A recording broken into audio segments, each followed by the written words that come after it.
Channel commerce की दुनिया। तो गाइस जिन्होंने तक मेरा चैनल सब्सक्राइब नहीं किया, चैनल को सब्सक्राइब कर ले, ठीक है। आज गाइस हम लोग बात करने जा रहे हैं हमारे chapter 18 financial statement of sole proprietorship, ठीक है। ये चैप्टर हमारा बहुत इंपॉर्टेंट है on the basis of class 12 के। ये क्लास 12 में बहुत अच्छा से इसका सारा कॉन्सेप्ट पूछा जाता है, ठीक है।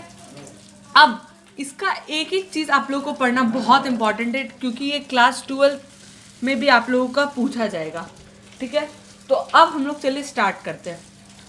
इस चैप्टर में हम जो सोल प्रोप्राइटरशिप है, मतलब जो भी ओनर है, ओनर जो भी है वो अपने बुक्स ऑफ अकाउंट्स को कैसे संभालता है, चाहे वो लेजर हो चाहे वो जनरल हो, वो कैसे संभालता है आखिर हम लोग उसको देखेंगे। तो सबसे पहले उसमें आता है हमारा ट्रेडिंग अकाउंट।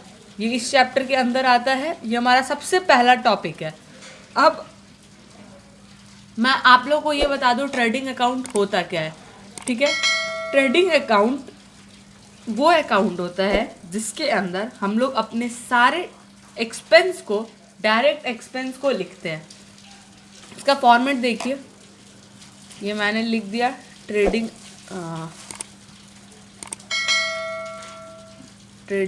अकाउंट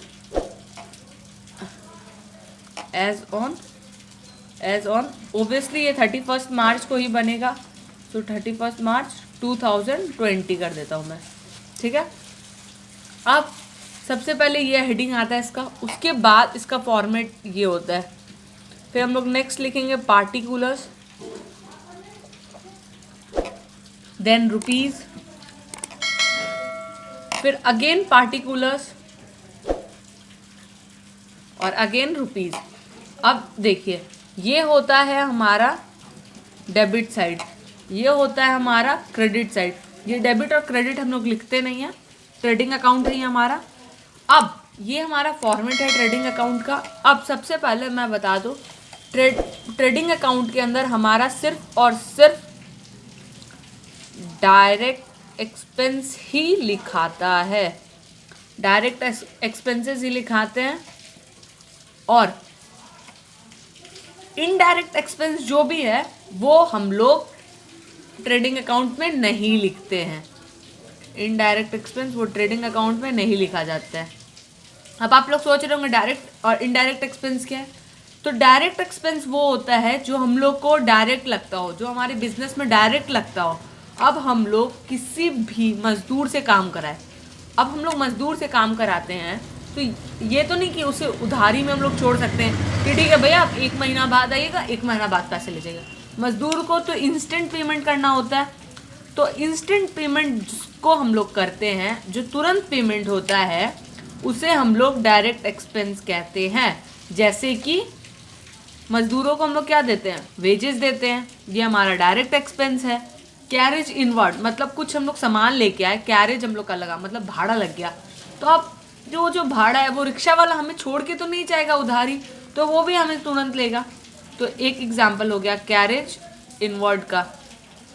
सब इस तरफ अब एंट्री करते जाएंगे, 2 वेजेस लिख करके जितना अमाउंट है, 2 कैरेज लिख करके जितना अमाउंट। लेकिन एक बात याद रखिएगा, कैरेज में भी 2 आता है, एक इनवर्ड एक आउटवर्ड। आउटवर्ड हो गया जो बाहर लगता हो, बाहर को हम लोग इसके अंदर नहीं लिखेंगे। इसके अंदर क्या आएगा, सिर्फ और सिर्फ इनवर्ड। अगर आउटवर्ड आ जाए तो एंट्री मत कीजिएगा आप लोग, ये बात ध्यान में रखिएगा। नेक्स्ट है हमारा, अब नेक्स्ट हम लोग पढ़ने जा इसी में है, ठीक है। अब और इसके अंदर जो ओपनिंग स्टॉक होता है हमारा ट्रेडिंग अकाउंट के अंदर, ओपनिंग स्टॉक हम लोग सबसे पहले मेंशन करते हैं। ये 1-2 रूल है इसका, to stock, to packaging, oblique freight charges.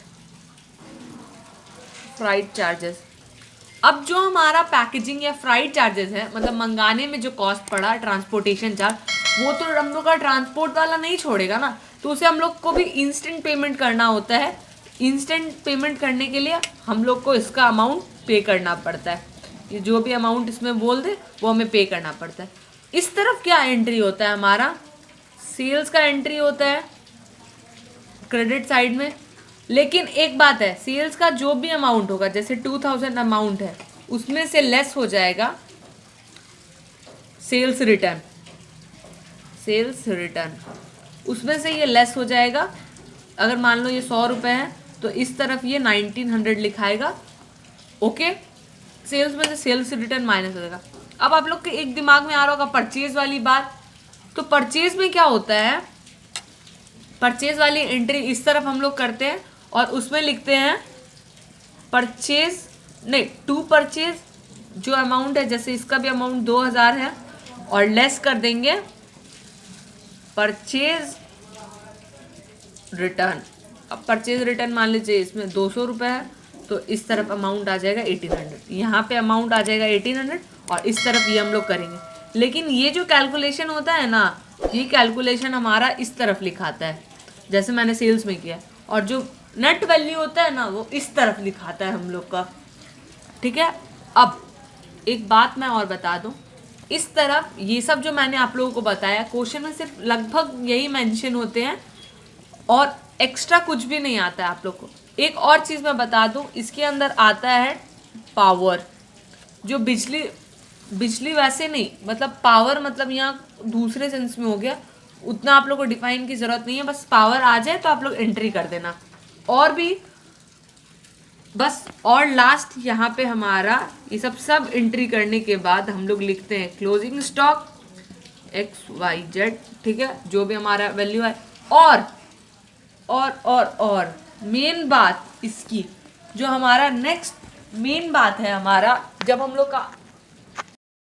हम लोग का ये सब चीज़ हो गया, इस तरह हम लोग सारा डायरेक्ट एक्सपेंस जैसे कि wages, carriage inward, opening stock, packaging, freight charges, power, ठीक है, ये सब आ जाएगा। लेकिन अगर सैलरी और ये सब कुछ भी आ जाए तो वो सब ट्रेडिंग अकाउंट में मेंशन नहीं होगा आपका। ठीक है, इस तरफ सेल्स और sales less sales return, closing stock, यही होगा। लेकिन अब बात आती है, जब अगर हमारा इस तरफ वैल्यू निकलता है, मतलब इस तरफ कुछ भी बैलेंस निकलता है, तो हम उसे लिखेंगे बाय नेट लॉस, और इस तरफ ऐसे करके इसको वैल्यू मतलब इसका बैलेंस कर देंगे। और अगर इस तरफ निकल जाता है तो हम उसे लिखेंगे टू ग्रॉस प्रॉफिट। तो आप लोग समझ गए ये बात। इस तरफ अगर बैलेंस आता है तो बाय नेट लॉस, इस तरफ आता है तो टू ग्रॉस प्रॉफिट। ओके, सो तब तक के लिए आप लोग ये सब पढ़ लीजिए ट्रेडिंग अकाउंट। मैं नेक्स्ट वीडियो में PL अकाउंट के साथ आऊँगा, यानी कि प्रॉफिट एंड लॉस अकाउंट। ठीक है, अब नेक्स्ट वीडियो में मैं प्रॉफिट एंड लॉस अकाउंट पढ़ाऊँगा।